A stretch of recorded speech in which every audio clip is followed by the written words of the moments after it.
Good morning. നമ്മൾ കഴിഞ്ഞ ക്ലാസ്സിൽ മെസ്സേജ് പാസിംഗ് സിസ്റ്റംസിൽ ഈ ഡയറക്റ്റ് ഓർ ഇൻഡയറക്റ്റ് കമ്മ്യൂണിക്കേഷനാണ് പറഞ്ഞു നിർത്തിയത്. അതായത് മെസ്സേജ് പാസിംഗ് സിസ്റ്റത്തിൽ നമ്മൾ പറഞ്ഞു ഒരു പ്രോസസ്സിന് മറ്റൊരു പ്രോസസ്സുമായിട്ട് കമ്മ്യൂണിക്കേറ്റ് ചെയ്യണമെങ്കിൽ there should be a communication link. ഈ കമ്മ്യൂണിക്കേഷൻ ലിങ്ക് ലോജിക്കലി എങ്ങനെ ഇംപ്ലിമെൻറ്റ് ചെയ്യാം എന്നുള്ളതിനാണ് നമ്മൾ ഈ 3 വേ പഠിച്ചത്. സോ അതിന് നമുക്ക് സെൻഡ് ആൻഡ് റിസീവ് ഓപ്പറേഷൻസ് വഴിയാണ് നമ്മൾ ഇംപ്ലിമെൻറ്റ് ചെയ്യുന്നത്. ആ പ്രിമിറ്റീവ്സാണ് നമ്മൾ യൂസ് ചെയ്യുന്നത്. പക്ഷേ അതിനെ ലോജിക്കലി ഇംപ്ലിമെൻറ്റ് ചെയ്യാൻ വേണ്ടി നമുക്ക് 3 വഴിയാണുള്ളത്. ഒന്ന് ഡയറക്റ്റ് ഓർ ഇൻഡയറക്റ്റ് കമ്മ്യൂണിക്കേഷൻ വഴി. അത് നെയിമിംഗ് എന്ന് പറയുന്ന ഫീച്ചറിനെ അഡ്രസ്സ് ചെയ്തുകൊണ്ടുള്ള ഒരു വേ ഓഫ് കമ്മ്യൂണിക്കേഷനാണ്. അതിൽ വരുന്ന പ്രശ്നങ്ങളും എങ്ങനെയൊക്കെ നമുക്ക് നെയിം ചെയ്യാമെന്നുള്ളതും എല്ലാം നമ്മൾ നോക്കി. ഇന്ന് നമ്മൾ നോക്കാൻ പോകുന്നത് സിങ്ക്രണസ് ഓർ അസിങ്ക്രണസ് കമ്മ്യൂണിക്കേഷൻ. അതിൽ സിങ്ക്രണൈസേഷൻ എന്ന ഫീച്ചറിനെയാണ് നമ്മൾ കൂടുതലെടുത്ത് കോൺസെൻട്രേറ്റ് ചെയ്ത് നോക്കാൻ പോകുന്നത്. അതുപോലെ ബഫറിംഗ് എന്ന് പറയുന്ന ഫീച്ചറിനെ അഡ്രസ്സ് ചെയ്യുന്ന രീതിയിലുള്ള ഓട്ടോമാറ്റിക് ഓർ എക്സ്പ്ലിസിറ്റ് ബഫറിംഗ് നോക്കുന്നുണ്ട്. ഓക്കെ, സോ ആദ്യം സിങ്ക്രണൈസേഷൻ. സിങ്ക്രണൈസേഷൻ എന്ന് പറഞ്ഞാൽ ശരിക്കും സിങ്ക്രണൈസ് ചെയ്യുക എന്ന് പറഞ്ഞാൽ എന്താ, ആ വേർഡിൽ നിന്ന് തന്നെ എന്താണെന്ന് അറിയാമോ? ഇപ്പം ഒരു സെൻഡറും ഒരു റിസീവറും ഉണ്ടെങ്കിൽ ദേ ഷുഡ്, ഇപ്പോൾ ഒരു മെസ്സേജ് ഒരു സെൻഡറിൽ നിന്ന് റിസീവറിൽ കിട്ടുന്നു. അപ്പോൾ സെൻഡർ അയക്കുന്ന ഒരു മെസ്സേജ് മാത്രമേ റിസീവറിൽ റിസീവ് ചെയ്യാൻ പാടുള്ളൂ. റിസീവർ ഒരിക്കലും സെൻഡർ അയക്കാത്ത ഒരു മെസ്സേജ് റിസീവ് ചെയ്യാൻ പാടില്ല. റിസീവറിന് അയക്കാൻ ഉള്ള മെസ്സേജസേ സെൻഡറും അയക്കാൻ പാടുള്ളൂ. അങ്ങനെ അവ തമ്മിലൊരു സിങ്ക്രണൈസേഷൻ വേണം. സോ എങ്ങനെയാണ് ഈ സിങ്ക്രണൈസേഷൻ നമ്മൾ അറ്റൈൻ ചെയ്യുന്നത്? ഓക്കെ, സോ അത് നമുക്കറിയാം, ഈ കമ്മ്യൂണിക്കേഷൻ നടക്കുന്നത് 2 ഓപ്പറേഷൻസ് വഴിയാണ്, അല്ലെങ്കിൽ 2 പ്രിമിറ്റീവ്സ് വഴിയാണ്. ഏതൊക്കെയാണ്?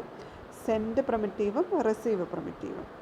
സോ ഈ മെസ്സേജ് പാസിംഗ് ശരിക്കും നമുക്ക് 2 രീതിയിൽ ചെയ്യാം. ബ്ലോക്കിംഗ് ഓർ നോൺ ബ്ലോക്കിംഗ് ആയിട്ട്.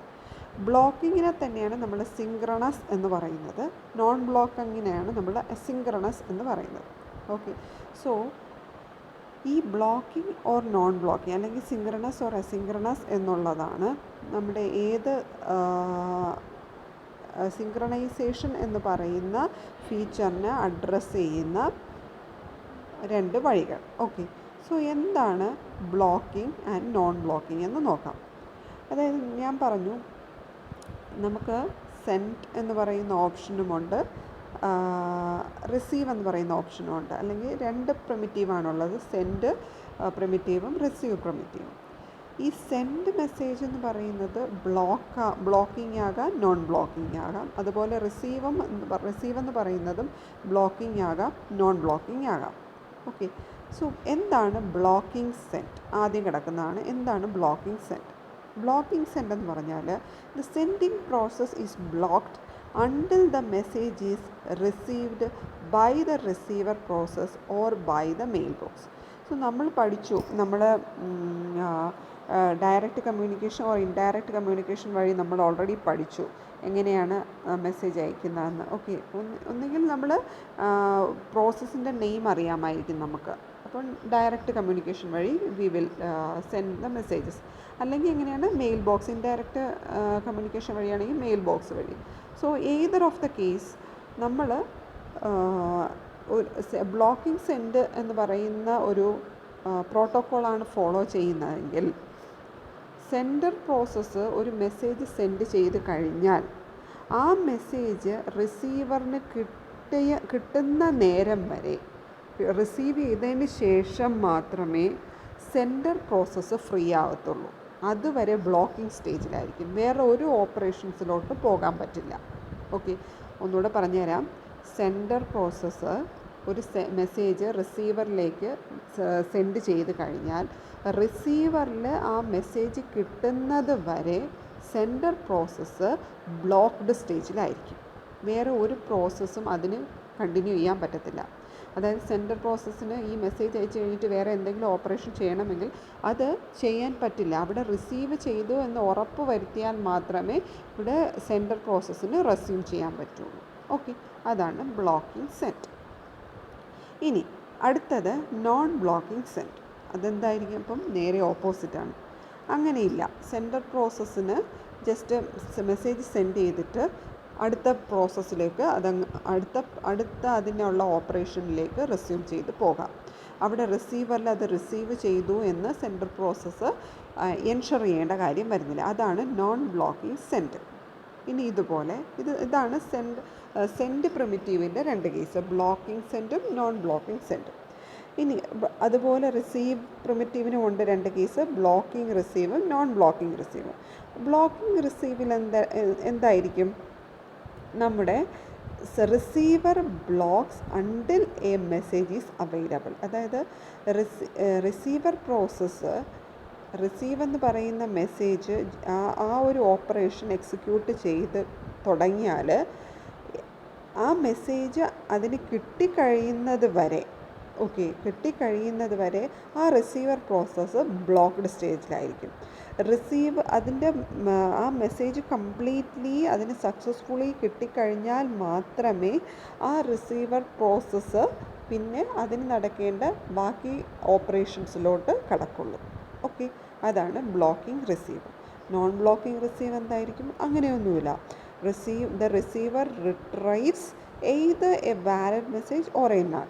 ഓക്കെ, അതിനൊരു വാലിഡ് മെസ്സേജ് കിട്ടുന്നത് വരെ അല്ലെങ്കിൽ നൾ ആണെങ്കിൽ പോലും അത് അടുത്ത ഓപ്പറേഷനിലോട്ട് പോകും. അത് വെയിറ്റ് ചെയ്യത്തില്ല. ആ മെസ്സേജ് കംപ്ലീറ്റ് ആയിട്ട് കിട്ടാൻ വേണ്ടി വെയിറ്റ് ചെയ്യില്ല. വാലിഡ് ഒരു മെസ്സേജ് കിട്ടണമെന്ന് അത് വെയിറ്റ് ചെയ്യില്ല. നൾ വാല്യൂ ആണ് കിട്ടുന്നതെങ്കിലും it will resume its operation. അതിൻ്റെ നെക്സ്റ്റ് ഓപ്പറേഷനിലോട്ട് അത് കടന്നു പോകും. അതാണ് non blocking receive. Okay, so അതാണ് നമ്മൾ പറഞ്ഞല്ലോ synchronous or asynchronous communication. Blocking or non ബ്ലോക്കിങ്ങിനെ തന്നെയാണ് എന്തെന്ന് പറയുന്നത്? Synchronous or asynchronous communication. So synchronization എങ്ങനെയാണ് അച്ചീവ് ചെയ്യുന്നതെന്ന് മനസ്സിലായി എന്ന് കരുതുന്നു. ഈ 4 രീതിയിലാണ് നമ്മൾ സിങ്ക്രണസ് ആണോ അസിങ്ക്രണസ് ആണോ എന്ന് തീരുമാനിക്കുന്നത്. ഓക്കെ, അതായത് ഇതിലേതെങ്കിലും ഒരു പ്രോട്ടോക്കോൾ ആയിരിക്കും നമ്മുടെ സിസ്റ്റത്തിൽ ഫോളോ ചെയ്യുന്നത്. ഓക്കെ, ചില സിസ്റ്റത്തിൽ ബ്ലോക്കിംഗ് സെൻഡ് ആയിരിക്കും സെറ്റ് ചെയ്യുന്നത്, ചില സിസ്റ്റത്തിൽ നോൺ ബ്ലോക്കിംഗ് സെൻഡ് ആയിരിക്കും. അത് the operating system will choose, അല്ലെങ്കിൽ the user can choose which he prefers. Okay, ഇനി നമ്മൾ നെക്സ്റ്റിലേക്ക് പോവുകയാണ്, ബഫറിങ്. ബഫറിങ് ഏതാണ്? 3ാമത്തെ ഫീച്ചറാണ്. അതിൽ നമുക്ക് വരുന്ന കമ്മ്യൂണിക്കേഷൻ മെത്തേഡ്സാണ് automatic or explicit buffering.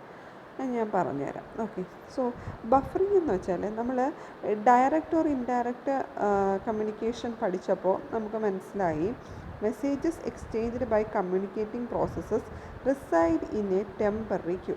So അതായത് നമ്മൾ സെൻഡ് പിന്നെ ഒരു മെസ്സേജ് എന്നാണ് ഡയറക്റ്റ് കമ്മ്യൂണിക്കേഷനിൽ നമ്മൾ പറഞ്ഞത് അല്ലേ. ദെൻ റിസീവ് ആണെങ്കിൽ റിസീവ് ബി മെസ്സേജ്. അപ്പോൾ അതിൽ ഈ മെസ്സേജ് അയക്കുമ്പോൾ സെൻഡർ അയച്ചു കഴിഞ്ഞാൽ അല്ലെങ്കിൽ റിസീവറിന് റിസീവർ പ്രോസസ്സിന് കിട്ടുന്നത് വരെ നമ്മൾക്ക് ടെമ്പററി ആയിട്ട് ഒരു ക്യൂവിൽ കൊണ്ടിടേണ്ട ആവശ്യം വരും. ഓക്കെ, സോ മെസ്സേജ് അതായത് കമ്മ്യൂണിക്കേറ്റ് ചെയ്യാൻ വേണ്ടി we should keep it in a temporary queue. Okay, അതായത് ഇപ്പം നമുക്ക് മെയിൽ ബോക്സിലോട്ട് കൊടുക്കുന്നതിന് തൊട്ട് മുൻപ് ആ മെസ്സേജിനെ നമ്മളൊരു ടെമ്പററി ക്യൂവിലിട്ട് വെക്കേണ്ട ആവശ്യം വരും. അതുപോലെ തന്നെ മെയിൽ ബോക്സിൽ നിന്ന് എടുത്ത് നമ്മുടെ റിസീവർ പ്രോസസ്സിന് കൊടുക്കുന്നതിന് മുമ്പായിട്ടും ഒരു ടെമ്പററി ക്യൂവിൽ വെക്കേണ്ടി വരും. സോ ആ ടെമ്പററി ക്യൂവിനെ തന്നെയാണ് നമ്മൾ ബഫർ എന്ന് പറയുന്നത്. ഓക്കെ, ടെമ്പററി ക്യൂവിനെയാണ് ബഫർ എന്ന് പറയുന്നത്. ഈ ബഫറിനെ ഇംപ്ലിമെൻറ്റ് ചെയ്യാൻ 3 വഴിയാണ് നമുക്ക് അവൈലബിൾ ആയിട്ടുള്ളത്. ആദ്യത്തേത് സീറോ കപ്പാസിറ്റി ബഫറുണ്ട്, ബൗണ്ടഡ് കപ്പാസിറ്റി ബഫറുണ്ട്, 3ാമതായിട്ട് അൺബൗണ്ടഡ് കപ്പാസിറ്റി ബഫറുമാണ് ഉള്ളത്. സോ ആദ്യത്തെ സീറോ കപ്പാസിറ്റി എന്ന് പറഞ്ഞാൽ എന്താണെന്ന് അറിയാമോ? ജസ്റ്റ് ഇപ്പോൾ അയക്കുന്ന മെസ്സേജിനെ മാത്രമേ ഹാൻഡിൽ ചെയ്യാൻ പറ്റത്തുള്ളൂ. ആ ക്യൂവിന് പിന്നെ ഒരു രണ്ടാമതായിട്ട് ഒരു മെസ്സേജിനെ കൊണ്ടുവന്നിടാനുള്ള കപ്പാസിറ്റി ഇല്ല. അപ്പോൾ ഇപ്പോൾ അയക്കുന്ന മെസ്സേജിനെ മാത്രമേ ആ ക്യൂവിന് ഹാൻഡിൽ ചെയ്യാൻ പറ്റുള്ളൂ. ആ മെസ്സേജ് റിസീവറിന് റിസീവ് ചെയ്തതിന് ശേഷം മാത്രമേ അടുത്ത മെസ്സേജിന് നമുക്ക് ആ ക്യൂവിലേക്ക് ഇടാൻ പറ്റുള്ളൂ. അപ്പോൾ ശരിക്കും ഇവിടെ എന്താണ്, അതൊരു ലിങ്കായിട്ട് മാത്രമേ വർക്ക് ചെയ്യുന്നുള്ളൂ. ക്യൂ ആണെങ്കിലും it is just acting as a link. Okay, so the queue has a maximum length at 0 ആണ് ശരിക്കും. അതിന് സെൻഡ് ചെയ്യുന്ന മെസ്സേജ് മാത്രമേ ഉൾക്കൊള്ളാനുള്ള ശേഷിയുള്ളൂ. വേറെ ഒരു പുതുതായിട്ട് ഒരു സെൻഡർ ഒരു മെസ്സേജ് അയച്ചു, പിന്നെ സെൻഡർ എഗെയിൻ നെക്സ്റ്റ് മെസ്സേജ് അയക്കുകയാണെങ്കിൽ അതിനെ ഹോൾഡ് ചെയ്യാനുള്ള കപ്പാസിറ്റി ആ ഒരു ബഫറിനില്ല. അപ്പോൾ അയക്കുന്ന ജസ്റ്റ് ഒരു മെസ്സേജിനെ മാത്രമേ അതിനെ ഹോൾഡ് ചെയ്യാൻ പറ്റുന്നുള്ളൂ. Thus the link cannot have any messages waiting in it. Okay, ഒരു മെസ്സേജസും അവിടെ വെയിറ്റിംഗ് സ്റ്റേജിലില്ല. അപ്പോൾ അവിടെ എന്താണ് ശരിക്കും ചെയ്യുന്നത്? In this case the sender must block until the recipient receives the message.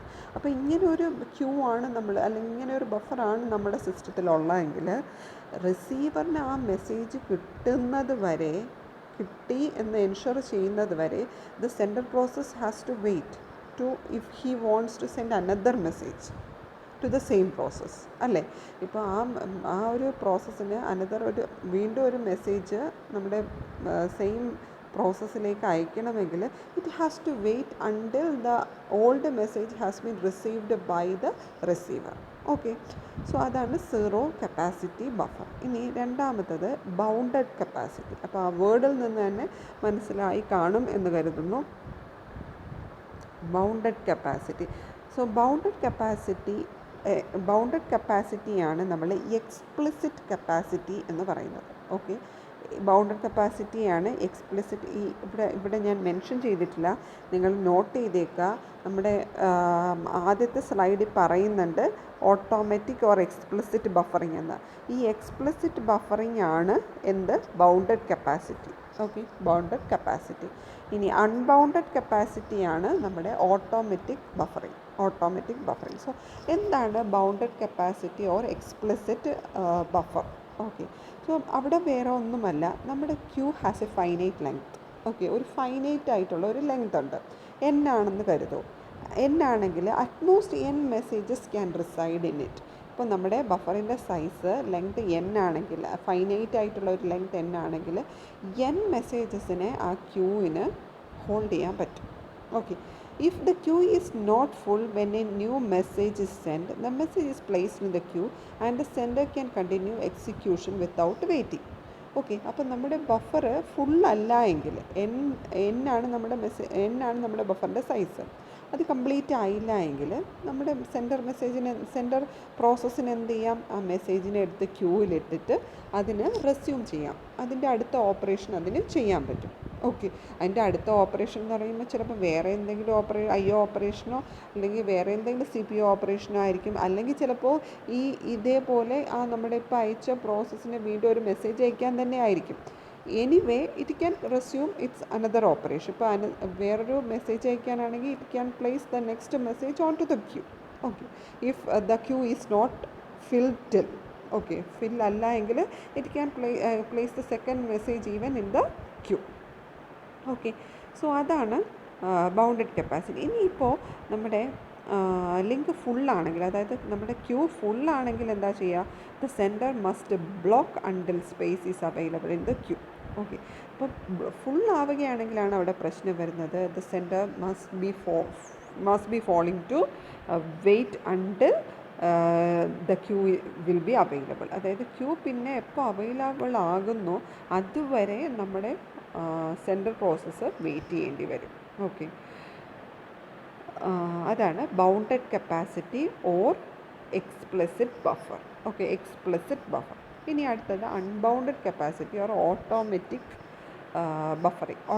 Buffering എന്ന് വെച്ചാൽ the queue length is potentially infinite.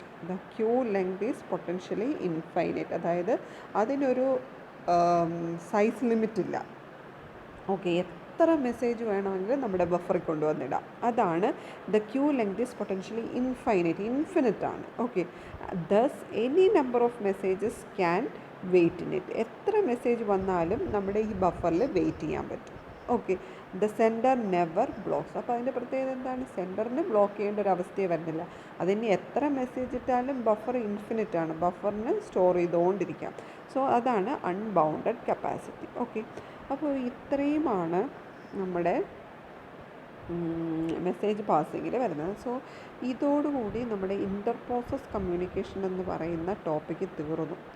Inter process communication എന്ന് പറഞ്ഞാൽ വളരെ ഇമ്പോർട്ടൻ്റ് ആയിട്ടുള്ള ഈ ഒരു മോഡ്യൂളിലെ ടോപ്പിക്കാണ്. അതിൽ വരുന്ന ടോപ്പിക്സ് എല്ലാം ഞാൻ 3-4 വീഡിയോ എടുത്താണ് നിങ്ങളെ പഠിപ്പിച്ചിട്ടുള്ളത്. അതെല്ലാം ചേർത്ത് ഒരു 15 മാർക്കിന് എസ്സേ ചോദിക്കാൻ പറ്റുന്ന ടോപ്പിക്കാണ്. അല്ലെങ്കിൽ ഇതിലേതെങ്കിലും ഒരു ടോപ്പിക് എടുത്ത് 5 മാർക്സിന് ചോദിക്കാവുന്ന ടോപ്പിക്കാണ്. വളരെ വളരെ വളരെ ഇമ്പോർട്ടൻ്റ് ആയിട്ടുള്ള ഒരു പോർഷനാണ്. ആരും സ്കിപ്പ് ചെയ്യാൻ പാടില്ല ഈ ഒരു പോർഷൻ.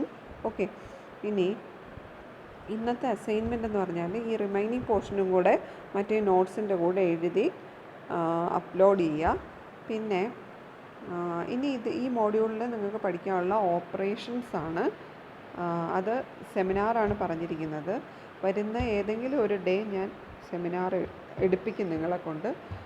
പ്രിപ്പയർ ചെയ്തിട്ടിരിക്കുക അതിൻ്റെ കൂടെ. അപ്പം നിങ്ങൾ സെമിനാർ എടുക്കാൻ പറയുമ്പോൾ ഒരു PPT വെച്ച് വേണം പ്രസൻറ്റ് ചെയ്യാനുള്ളത്. അതിനുവേണ്ടി ഒരു PPT നിങ്ങൾ സ്വയം ഉണ്ടാക്കുകയോ അല്ലെങ്കിൽ നെറ്റിൽ നിന്ന് ഒരുപാട് ഡൗൺലോഡ് ചെയ്യാൻ കിട്ടും. ഓക്കെ, ഡൗൺലോഡ് ചെയ്ത് കാണിച്ചാലും മതിയാകും. But be prepared with fair writing. Okay, ആ ഒരു ഓപ്പറേഷൻസിനെ കുറിച്ച് ഒരു നല്ലൊരു റൈറ്റിംഗ് കീപ്പ് ചെയ്യുക. സെമിനാർ പ്രസൻറ്റ് ചെയ്തതിന് ശേഷം ഞാൻ ആ റൈറ്റിങ്ങും PPTയും കൂടെ അപ്ലോഡ് ചെയ്യാൻ പറയും. അപ്പോൾ നിങ്ങൾ അപ്ലോഡ് ചെയ്യണം. അത് അന്നേ ദിവസം വൈകുന്നേരമായിരിക്കും ഞാൻ അപ്ലോഡ് ചെയ്യാൻ പറയുന്നത്. അന്നേരം തന്നെ അപ്ലോഡ് ചെയ്യണം. സെമിനാറിനൊന്നും ഞാൻ സാധാരണ നിങ്ങളോട് അസൈൻമെൻറ്റ് അപ്ലോഡ് ചെയ്യാൻ പറഞ്ഞാൽ മിക്കവാറും എല്ലാവരും ലേറ്റ് സബ്മിഷനാണ് കാണിക്കുന്നത്. അത് ഞാൻ മൈൻഡ് ചെയ്യാറില്ല. മൈൻഡ് ചെയ്യാത്തത് വേറെ ഒന്നും കൊണ്ടല്ല, ഇങ്ങനെ ഒരു സാഹചര്യം ആയതുകൊണ്ടാണ്. അത് കുറച്ച് പേരെങ്കിലും മുതലെടുക്കുന്നുണ്ടെന്ന് അറിയാം. മുതലെടുക്കുന്നത് കൂടിപ്പോയാൽ അതിനുള്ള ഭവിഷ്യത്ത് നിങ്ങൾ തന്നെ ഹാൻഡിൽ ചെയ്യേണ്ടി വരും. സോ എനിവേ സെമിനാർ അതുപോലത്തെ ഉള്ള കാര്യങ്ങൾക്കൊന്നും ഇതുപോലുള്ള ഒരു ഉഴപ്പ് നിങ്ങൾ കാണിക്കരുത്. ഓക്കെ, നിങ്ങൾക്കറിയാം എന്നെ. ഞാൻ ഈ പറയുന്ന കാര്യങ്ങളിലൊക്കെ ഞാൻ സ്ട്രിക്റ്റാണ്. ആവശ്യമില്ലാത്ത സ്ട്രിക്റ്റ്നെസ് കൊണ്ടുവരണ്ട, ഈ ഒരു സാഹചര്യത്തിൽ കൊണ്ടുവരണ്ട എന്ന് കരുതിയാണ് ഞാനങ്ങ് വിടുന്നത്. ഓക്കെ, ഇനി മറ്റൊരു കാര്യം, ഞാൻ പറഞ്ഞു ഞാനൊരു ദിവസം സർപ്രൈസ് ടെസ്റ്റ് ഇടുമെന്ന്. പലരും വീഡിയോസ് എല്ലാം കണ്ടിട്ടില്ല. എല്ലാവരും പെൻഡിങ് ആയിട്ടുള്ള വീഡിയോസ് എല്ലാം കണ്ട് പ്രിപ്പയർഡ് ആയിട്ടിരിക്കുക. അന്നേ ദിവസം S5-ന് ഞാനിപ്പോൾ ഒരു സർപ്രൈസ് ടെസ്റ്റ് നടത്തി. അതുപോലെ അന്നേ ദിവസം രാവിലെ മാത്രമേ ഞാൻ നിങ്ങളെ നോട്ടിഫൈ ചെയ്യത്തുള്ളൂ ഇത്ര മണിക്ക് ക്വസ്റ്റ്യൻ അപ്ലോഡ് ചെയ്യണമെന്ന്. ഓക്കെ, സോ പ്രിപ്പയർഡ് ആയിട്ടിരിക്കുക. എനിവേ നാളെ മുതൽ നമുക്ക് തേർഡ് മോഡ്യൂളിൻ്റെ ഫസ്റ്റ് കുറച്ച് പോർഷൻ ഞാൻ നിങ്ങൾക്ക് വീഡിയോ ഓൾറെഡി തന്നായിരുന്നു. വേറൊരു ടീച്ചറിൻ്റെ യൂട്യൂബ് വീഡിയോ ഞാൻ നിങ്ങൾക്ക് തന്നായിരുന്നു. അത് നിങ്ങളെല്ലാവരും കണ്ട് നോട്ട്സൊക്കെ പ്രിപ്പയർ ചെയ്ത് അയച്ചിട്ടുണ്ട്.